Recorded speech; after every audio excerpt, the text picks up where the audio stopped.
चलिए let's see this question. क्या बोल रहा है इसमें?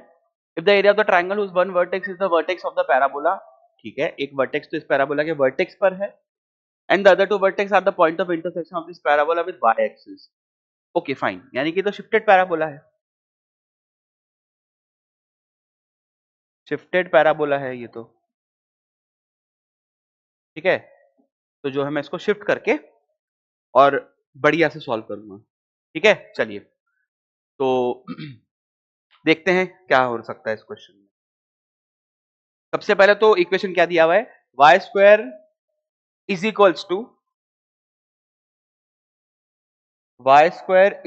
टू -4 टाइम्स क्या दिया हुआ है भाई, x माइनस ए स्क्वायर, ठीक है, x माइनस ए स्क्वायर। क्लियर है? तो क्योंकि मुझे दिख रहा है ये तो क्लियरली कि भाई जो मेरा वर्टेक्स है वो एक्स एक्सिस ही है, अभी भी वर्टेक्स एक्स एक्सिस ही, क्योंकि वाई के साथ मैंने कोई छिड़कानी नहीं कर रखी है, और जो इसका मुंह है वो पीछे की तरफ है, मतलब लेफ्ट साइड ओपनिंग है ये, ठीक है। चलिए, और वाई एक्सिस को भी काटना है इसको, तो मैं क्या करता हूं, पॉइंट ऑफ इंटरसेक्शन निकाल ही लेता हूं। तो एक बार मैं x को 0 कर देता हूं। जैसे मैंने x को 0 किया तो y स्क्वायर का वैल्यू कितना आ गया बताइए, 4a आ गया, यानी कि यहां से y का वैल्यू आ गया +-2a। तो ये तो y इंटरसेक्ट आ गए, मतलब जहां पे y को इंटरसेक्ट किया। और एक बार मैं y को 0 कर देता हूं। तो जैसे मैंने y को 0 किया तो y को 0 करते ही x का वैल्यू सीधा सीधा क्या आ गया, a स्क्वायर, ठीक। तो इसका मतलब क्या है, ये जो पैराबोला है जो कुछ इस तरह से है, सिस्टम अपना ये वाला चल रहा है कि भाई ऐसा पैराबोला रहा होगा, ये उसका वर्टेक्स है a स्क्वायर कॉमा 0, ठीक।